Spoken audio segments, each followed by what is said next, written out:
एक बार एक राजा यात्रा के लिए अपने गांव से निकलने वाला था। तभी राजा के पास गांव का एक आदमी आके कहता है कि राजा साहब, जंगल में आपको एक 2 फुट का आदमी मिलेगा जिसे कि जान से खत्म किए बिना आपने आगे मत बढ़ना। राजा उस आदमी की बात मानकर यात्रा के लिए निकल जाते हैं। राजा जैसे ही जंगल में पहुंचते हैं तो वो 2 फुट का आदमी राजा के सामने आ जाता है और राजा को लड़ने के लिए कहता है। राजा उससे लड़ते हैं और उस 2 फुट के आदमी को ढेर कर देते हैं। लेकिन जब उसे जान से मारने की बारी आती है तो राजा उसे ये कहकर छोड़ देता है कि इस 2 फुट के आदमी को जान से मारने में कैसी महानता।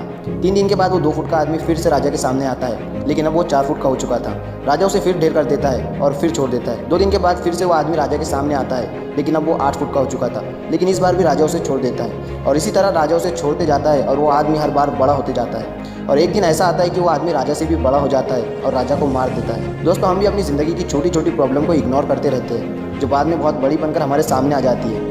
एक बार 2 भाई समुद्र के किनारे टहल रहे थे। दोनों में किसी बात को लेकर बहस हो रही थी। अचानक बड़े भाई ने छोटे भाई को थप्पड़ मार दिया। छोटे भाई ने कुछ नहीं कहा, सिर्फ रेत पर लिखा, आज मेरे भाई ने मुझे मारा। अगले दिन दोनों फिर समुद्र के किनारे घूमने निकले। छोटा भाई समुद्र में नहाने लगा। अचानक वो डूबने लगा। बड़े भाई ने उसे बचाया। इस बार छोटे भाई ने पत्थर पर लिखा, आज मेरे बड़े भाई ने मुझे बचाया। उसके बड़े भाई ने उससे पूछा, जब मैंने तुम्हें मारा तो तुमने रेत पे लिखा और जब मैंने तुमको बचाया तो पत्थर पे लिखा, ऐसा क्यों?